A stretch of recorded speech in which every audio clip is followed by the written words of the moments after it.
Hello and welcome to the channel, my friends. It's Thunderbob here, and tonight we are going to talk about a franchise that is very close to my heart. Resident Evil. This is a series that has basically been there from my earliest gaming days. A series that has grown with me over the years, reinventing itself with each new release and with each new generation. Of all of the game series I have enjoyed over the decades, Resident Evil has the most impressive release cadence, while also maintaining a very high level of quality, with just a few missteps over the years. I've been playing these games at release for nearly 30 years now, but I've come to realize that while I've replayed a few of the games many times, like Resident Evil 4, there are a few that I've not played since that original release date many years ago, and there are at least 2 mainline games that I never actually completed. So my plan is to replay every mainline release in the series, including all of the numbered titles and the remakes. And I'm going to throw in Code Veronica and Revelations 1 and 2, even though it's debatable if those are mainline games. I'm going to play through the games in release order, and then put together a review and retrospective for each game individually. I intend to contrast my memories and feelings playing these games originally years and decades ago against how the games hold up today. I'm going to play through these games on the PC where available, and for the older titles with graphical mods to try to play these in the best possible light today.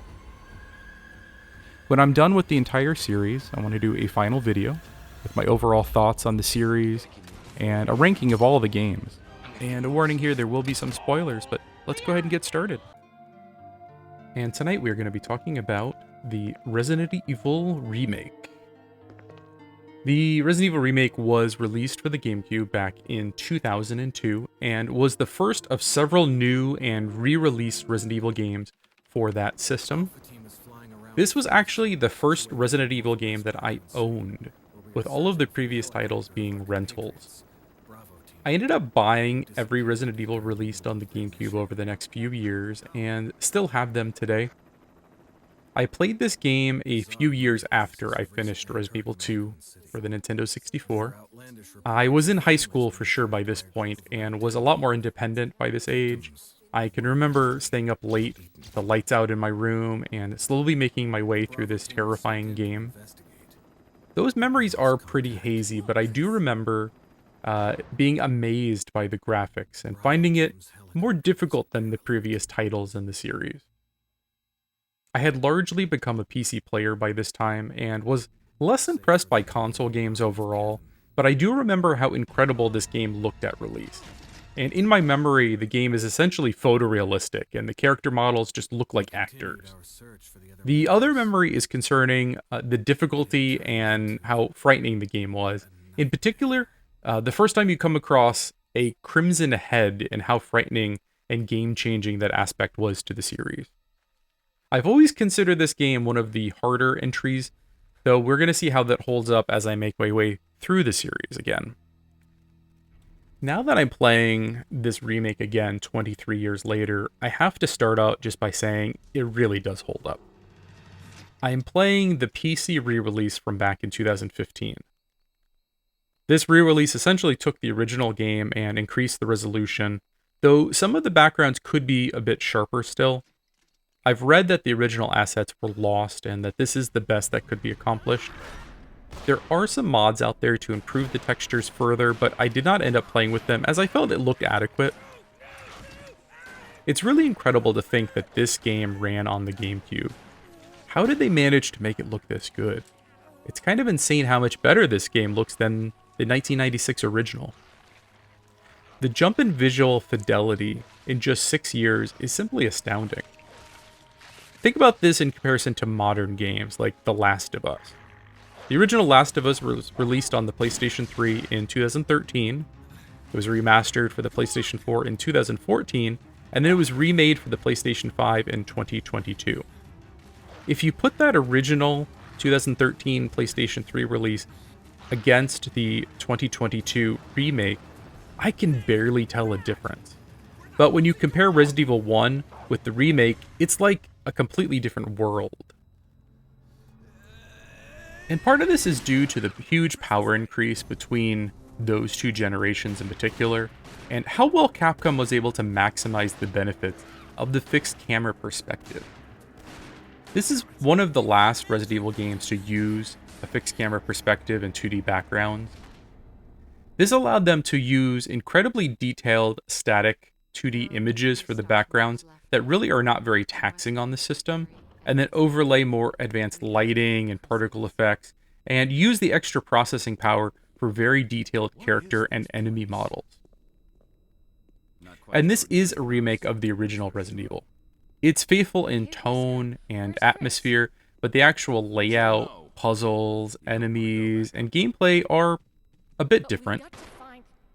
At first glance, the mansion appears the same, but as you explore, you slowly realize that what was previously a dead end is now a hallway, which substantially changes how you explore. Certain areas have been expanded, and in some cases, while the layout is similar, the improved fidelity makes them come across very different. Some areas have been changed a lot, like the Aqua Ring with the sharks, an entirely new boss in Lisa Trevor.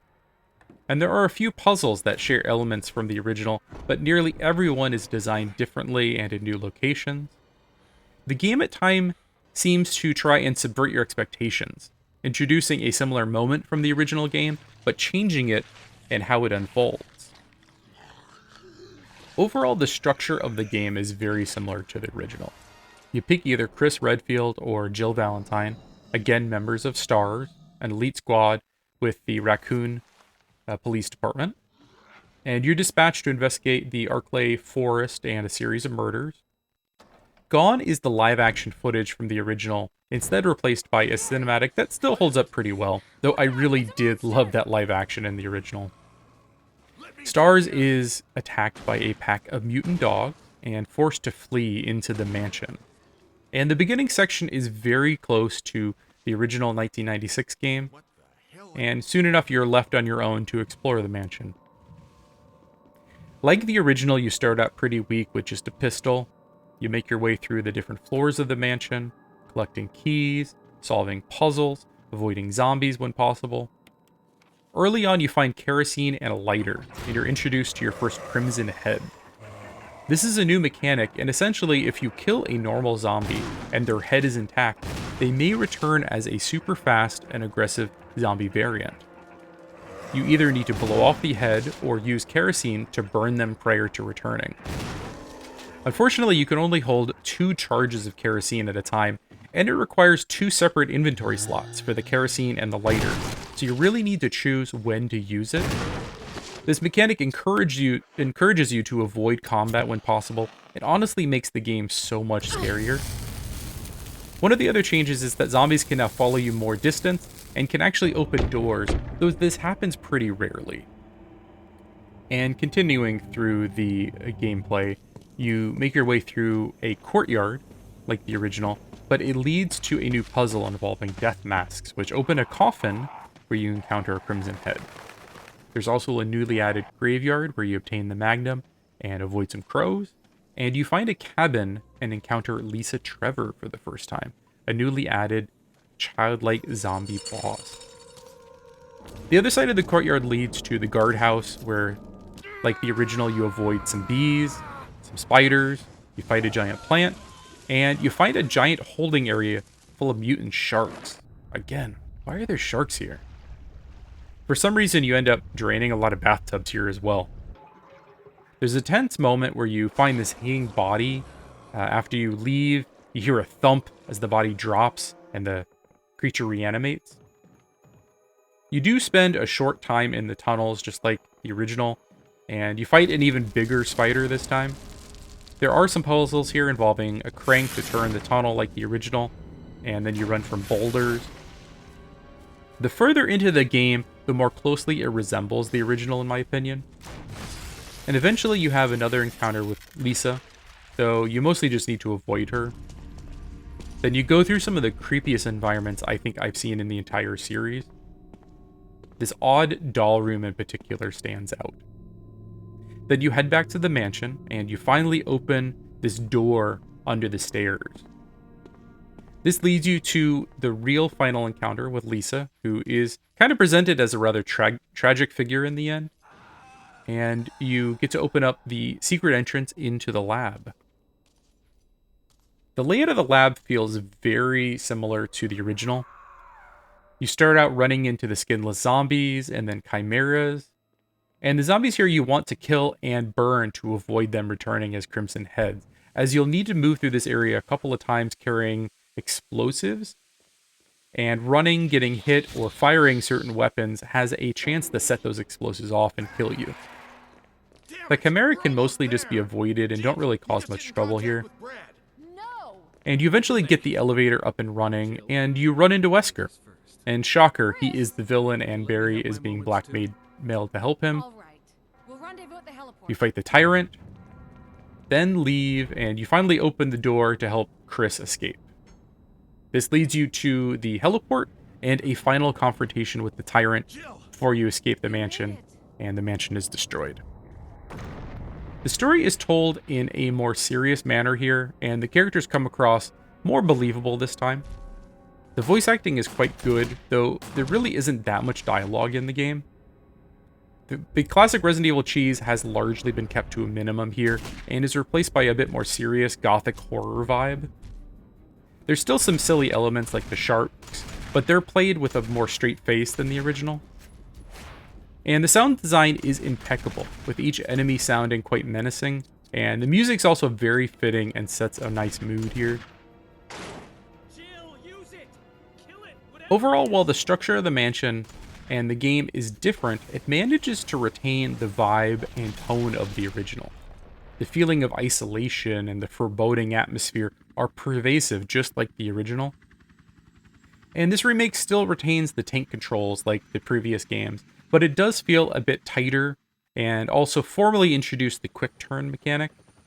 You also have a slot for daggers and a stun gun, which allows you to quickly stop zombies that attack you, but they are single-use items, and pretty much all of the weapons from the original game are here, and overall I felt like I had plenty of ammo after the first few encounters.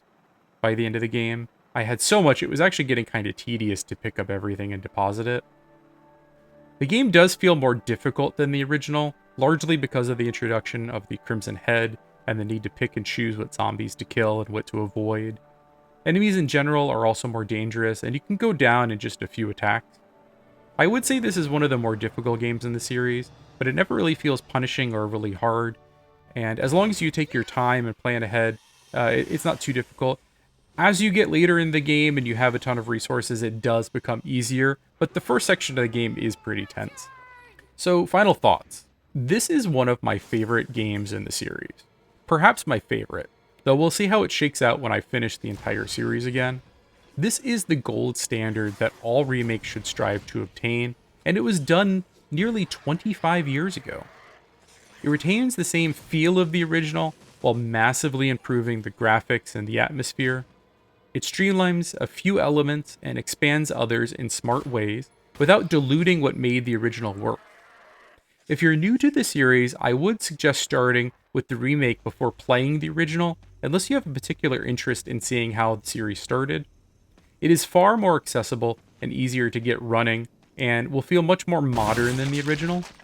So I'll end it there. You should definitely check out the Resident Evil Remake, and I do want to thank you for watching, everyone. If you enjoyed this, please like, subscribe, drop me a comment with any thoughts, and keep an eye out. I'll try to have a new video up in about a week or so